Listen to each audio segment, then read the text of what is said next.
Kilroy was here.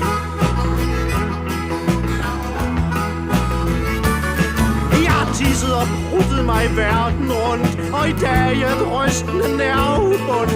I Rom var hans navn snoet i spaghetti, og der jeg lige sidder og æt mig med i. På Cuba var det skrevet med en stump cigar, i Beirut var det ridset i en klump galar. I Oslo, Stockholm, København, altid ser jeg kun dette navn.